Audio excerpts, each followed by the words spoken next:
어제 또 경찰이 그러니까 휴대전화를 다시 달라. 우리 사망 경위 정확히 좀 알아봐야 되겠다. 역신청을 했다, 영장을. 그런데 이제 청구를 또 검찰이 하는 거 아니겠습니까, 법원에? 뭐 받아들일까요? 어떻게 보십니까? 뭐 받아들일 가능성은 대단히 낮다라고는 보이는데 그럼에도 불구하고 이제 경찰의 이야기가 전혀 또 일리가 없는 것은 아닌 게 지금 경찰에서는 어쨌든 그 이제 극단적인 한 수사관의 그런 사망 원인에 대한 수사는 지금 이미 경찰에 입건이 되어서 수사 중이거든요. 다시 말해서 변사에 대한 수사가 진행 중인 것인데 그 변사의 원인에 대한 핵심 증거는 지금 아시다시피 검찰에 가 있지 않습니까? 그러니까 경찰에서는 그 핵심 증거를 확보를 해서 수사를 할 의무가 있으니까 그런데 수사를 해야 되는데 핵심 증거가 지금 검찰에 가 있으니 자신들도 그 증거를 확보해야 된다라는 경찰의 주장은 타당한 것이거든요. 그건 수사 절차상 당연히 필요한 것이고요. 그래서 지금 경찰에서도 이야기하는 게 어제 검찰이 청와대 비서실을 6시간 동안 압수수색했습니다. 11시 반부터 시작이 됐었죠. 청와대에는 압수수색, 뭐 국민들께서는 자주 보는 그런 장면은 아니잖아요. 문정부 들어서 한 두 번째로 저희들 알고 있는데 일단 압수수색 통상적으로 한다면 압수수색 목록이 있을 거고 그러니까 수사관이 들어가서 압수수색 장소에 들어가서 어떤 임의의 물건들을 가져 나오는 이런 게 아니겠습니까? 그렇죠. 그런데 어제는 임의 제출 형식이었단 말이죠. 임의 제출 형식이란 어떤 거고 또 청와대는 거기에 대해서 어떻게 응할 수 있는 겁니까? 이게 압수수색과 임의 제출은 서로 원래는 전혀 상충되는 것이거든요. 이제 임의 제출이라고 하는 거는 그 임의 수사의 한 방식이고요. 상대방의 협조를 구해서 하는 수사. 그리고 상대방의 협조를 구할 수 없는 수사 같은 경우가 바로 이제 법관이 발부한 영장을 발부받아서 이제 강제 수사를 하는 게 바로 이제 압수수색인데 지금 어제 청와대 압수수색 같은 경우는 그 형식은 강제 수사의 한 방식으로서 영장을 들고 가서 강제 수사를 하는 형식인데 실질적으로는 임의 제출 방식으로 상대방의 협조를 구했다는 말이에요. 그거는 왜 그러냐면 형사정법 제110조에 보면 이제 군사상의 비밀을 요하는 지역에 대해서는 이제 책임자의 그런 승낙 없이 압수수색할 수 없다라는 조항이 있기 때문에 법원이 발부한 영장에도 불구하고 실제로 들어가서 그 현장을 수색을 해서 강제로 들고 나오는 건 못하니까 그렇다라고 한다면 영장에 기재된 그 목록에 있는 자료들을 이제 제출을 요구를 하면 이제 청와대 비서실에 있는 직원들이 그 목록에 있는 물품들을 확인을 하면서 안에서 들고 나오면 그것을 이제 받아가는 형식으로 마치 그 영장은 있으나 그 실질적으로는 영장이 없는 임의 제출 방식으로 이렇게 이제 수사가 진행이 된 것으로 정리할 수 있을 것 같습니다. 그러면 압수수색 그 목록에 있는 내용들을 청와대가 뭐 없다라고 이야기를 하거나 이런 이 근거를 들면서 제출을 다 안 할 수도 있는 상황인 겁니까? 뭐 그럴 수도 있죠. 근데 그래서 이제 과연 이게 이렇게 청와대에 압수수색 영장을 들고는 갔지만 막상 수색은 할 수 없는 이런 게 과연 실효성이 있는 압수수색이냐라는 이제 비판은 나오는데 뭐 현실적인 그런 문제가 있는 것 같습니다. 아무래도 군사상 비밀을 요하는 그런 청와대의 특히 비서실 같은 경우는 이제 함부로 이렇게 들어갈 수는 없다라는 어떤 그런 현실적인 필요성 때문에 어쨌든 지금 이렇게 형사소송법 110조가 이렇게 규정을 하고 있는 것이죠. 어제 6시간가량 압수수색을 한 후에 청와대도 적극적으로 뭐 협조를 했다라는 또 발표를 하기도 했습니다. 유재수 전 부시장 감찰 무마 의혹과 관련된 부분 때문에 이렇게 압수수색을 하게 된 건데 맞습니다. 검찰이 확보하고자 했던 내용은 뭐였을까요? 그러니까 주로 뭐 회의록이 될 수도 있고요. 보고서가 될 수도 있습니다. 2017년 당시로 돌아가 보면 지금은 유재수 이 경제부시장이 전 경제부시장이죠. 부산시에 구속이 돼 있는 상태입니다. 구속 수사 받고 아마 기소되겠죠. 그런데 문제는 2017년 당시에 청와대는 그 비위에 대해서 미리 알았다. 그래서 감찰의 대상이 됐다. 그 당시에는 이 부산시만 해도 또 지자체니까 감찰 대상 아닌 거 아니냐. 그 당시에는 금융정책국장이었단 말이에요. 금융위 산하에. 그러니까 당연히 이제 감찰 대상이었고 그 비위 사실을 포착했는데 왜 무마했느냐 하는 의혹이 현재 나오고 있는 거잖아요. 그럼 그 당시에 조국 전 장관이 조국 민정수석 시절에 국회에 나와서 자, 비위 혐의가 있다고 해서 감찰한 게 맞다. 근데 내용을 보니 별게 안 나왔다. 그래서 우리는 그냥 거기서 중단했다라는 또 입장을 밝혔어요. 그럼 정말 그 당시에 비위 혐의가 깊이 있는 증거가 나왔는지 알아본 정황은 있으나 별게 없어서 거기서 중단한 게 맞는지 그 자료가 검찰은 필요한 거예요. 왜냐하면 유재수 사건이 두 개의 덩어리예요. 하나는 유재수 본인에 대한 비위 혐의, 즉 뇌물하고 3가지 혐의로 구속이 됐으니까 범죄가 상당히 소명된 게 아닌가? 재판에 넘어가면 유죄가 되지 않겠나? 하지만 그것은 이제 재판을 지켜봐야 되는 거고 또 하나는 청와대가 알았는데 무마했다. 이게 또 두 번째 의혹인 건데 두 번째 의혹에 대한 수사를 위해서 검찰은 이제 치고 들어간 거죠. 예. 근데 청와대를 들어갈 수는 없었죠. 저는 이렇게 생각을 해요. 못 들어가는 걸 아는데 압수수색 영장을 왜 발부받았을까? 법원은 또 발부해 예, 줬잖아요. 법원 또 왜 발부했을까? 청와대는 자, 법적 절차에 따라서 우리는 성실히 협조하였다. 그런데 그 자료는 지난번 김태우 전 수사관 당시에 요청했던 목록과 다르지 않았다. 그래서 거듭이라는 표현을 써요. 거듭 압수수색을 당한 거예요, 청와대가. 예, 그런 이야기를 했죠. 그런데 그렇다면은 사전에 협조를 구하고 자, 이 자료가 한 번 더 필요합니다. 주십시오. 그럼 청와대는 당연히 협조를 했어야 하는데 왜 강제 수사의 방식으로 국민들을 불안하게 만들었는지는 저는 참 그 저희를 알기가 어렵습니다. 예, 감찰 중단 지시 과연 누가 했는가 그 부분이 핵심인 것 같고 이번에는 그러니까 유재수 전 부시장의 감찰 무마 의혹일 거고 서울중앙지검에서는 또 하명 수사 관련해서 수사를 하고 있잖아요. 네. 그렇다면 이거와 별도로 혹시나 방금 말씀하신 그렇게 할 수도 있지만 또 추가적으로 혹시 압수수색 다른 부분이기 때문에 아니면 이번에 하면서 혹시나 같은 뭔가를 했을지 그 가능성은 전혀 없을까요?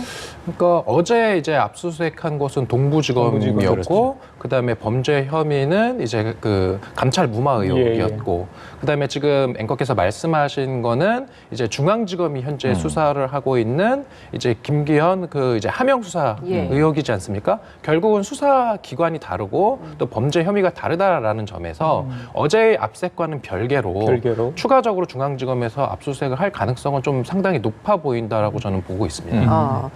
그 검찰이 서초경찰서 압수수색을 통해서 확보한 그 사망 수사관 관련 휴대전화 포렌식 이 굉장히 지금 어려움을 겪고 있다라고 합니다. 뭐 이스라엘 장비까지 동원을 해서 이 포렌식을 하려고 준비를 하고 있다라고 하는데 패턴을 만약에 풀고 나면 그 다음은 어떤 식으로 좀 수사가 진행이 되는 겁니까? 크게 간단하게 말씀드리면 4단계예요. 자, 먼저 압수수색이 이루어진 휴대전화에 대해서 먼저는 이제 잠금을 해제해야죠. 잠금이 해제되면 그 안에 있는 메모리를 그대로 복사하는 이미징이라고 하는 절차를 두 번째로 거치게 되고 세 번째는 거기서 내용을 추출합니다.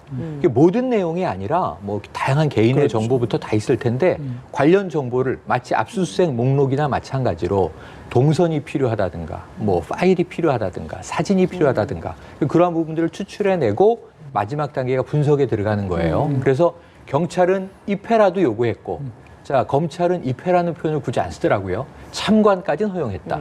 하지만 내용 분석에 참여할 수는 없다. 그러니까요. 이렇게 선을 그었어요. 지금 잠금도 아직 해제가 안 됐다고 하니 문제가 있는데 앞으로 갈 길이 먼데 경찰은 다시 압수수색으로 되찾아오겠다는 거 아닙니까? 참 기가 막힌 일들이 좀 벌어지고 있는 것 같습니다. 예. 글쎄요, 이걸 뭐 검경 갈등, 워낙 뭐 수사권 조정 문제로 첨예하게 대립했던 상황이어서 또다시 뭐 대립하는 모습을 보여주고 있습니다. 일단 검찰이 서초경찰서 압수수색해서 관련 유류품 다 가져갔고 휴대전화 포함해서 그런데 왜 우리가 수사를 해야 되는데 먼저 가져갔느냐. 어제 또 경찰이 그러니까 휴대전화를 다시 달라. 우리 사망 경위 정확히 좀 알아봐야 되겠다. 역신청을 했다, 영장을. 그런데 이제 청구를 또 검찰이 하는 거 아니겠습니까, 법원에? 뭐 받아들일까요? 뭐 받아들일 가능성은 대단히 낮다라고는 보이는데 그럼에도 불구하고 이제 경찰의 이야기가 전혀 또 일리가 없는 것은 아닌 게 지금 경찰에서는 어쨌든 그 이제 극단적인 한 수사관의 그런 사망 원인에 대한 수사는 지금 이미 경찰에 입건이 되어서 수사 중이거든요. 다시 말해서 변사에 대한 수사가 진행 중인 것인데 그 변사의 원인에 대한 핵심 증거는 지금 아시다시피 검찰에 가 있지 않습니까? 그러니까 경찰에서는 그 핵심 증거를 확보를 해서 수사를 할 의무가 있으니까 그런데 수사를 해야 되는데 핵심 증거가 지금 검찰에 가 있으니 자신들도 그 증거를 확보해야 된다라는 경찰의 주장은 타당한 것이거든요. 그건 수사 절차상 당연히 필요한 것이고요. 그래서 지금 경찰에서도 이야기하는 게 휴대전화를 되찾아오겠다라는 얘기를 하는 게 아니라 그 휴대전화 안에 있는 디지털 저장 증거. 그러니까 휴대전화 그 자체의 물품을 뺏어온다는 건 아니고요. 그 안에 들어있는 정보를 달라. 그렇죠. 그 안에 들어있는 그 지금 포렌식을 지금 아까 최 교수님이 되게 잘 설명해 주신 게 4단계 중에서 두 번째 이미징하고 그다음에 그 안에 있는 자료 중에 특정 자료들을 추출하지 않습니까? 그럼 그 이미징된 자료, 그다음에 추출된 그 포렌식 결과, 그 결과 저장되어 있는 그 증거들을 우리가 확보하겠다라는 것이지 휴대폰을 달라는 것은 아니다라는 게 이제 경찰의 입장인데 이것도 사실은 약간은 조금 어폐가 있는 것이 결국은 이 디지털 증거는 뭐가 반드시 필수적이냐면 이렇게 추출된 디지털 증거가 원본과 동일한 것이냐, 원본과 동일한 것인지, 그다음에 동일성, 무결성을 확인을 해야지 증거 능력이 있는데 결국 그걸 확인하려면 원본이 필요하고 그 원본은 또 휴대폰에 있으니까 휴대폰도 확보를 해야 되는 그런 이제 어떤 순환 구조인데 결국은 휴대폰을 되찾아와야 되는 것이 맞고 그렇다라고 한다면은 영장을 그 경찰이 신청을 하지만 검사가 과연 법원에 청구해 줄 것이냐 그것에 대한 가능성은 거의 없다라고 이제 이 얘기를 하는 것이죠. 예, 이 같은 이 상황을 두고 사실 이 검찰 개혁과 관련해서 검경 수사권 조정안이 지금 있지 않습니까? 맞습니다. 이를 두고 검찰과 경찰 간에 신경전이 아니냐라는 시각이 굉장히 많죠. 그러니까 두 가지의 시각이 있어요. 유재수 사건 의혹이 존재하고 감찰 무마 의혹 이것도 분명히 뭐 합리적인 의심이 가능한 의혹이에요. 또 김기현 전 울산시장에 대해서 하명 수사 의혹 이것도 뭐 이 저 야권 입장에서는 그랬던 거 아니야? 문제제기할 만도 합니다. 근데 의혹이 난무하고 있는데 청와대하고 검찰이 지금 격돌을 하고 있는 상황이죠. 압수수색 등. 그 아래로 내려가면 또 말씀하신 대로 검찰과 경찰이 격돌하고 있는 상황이죠. 자, 한 분이 안타까운 선택으로 사망합니다. 그런데 확보한 유류품을 다음 날 바로 검찰이 압수해 갑니다. 왜 압수해 갔을까? 검찰은 말은 없어요. 여기 대해서.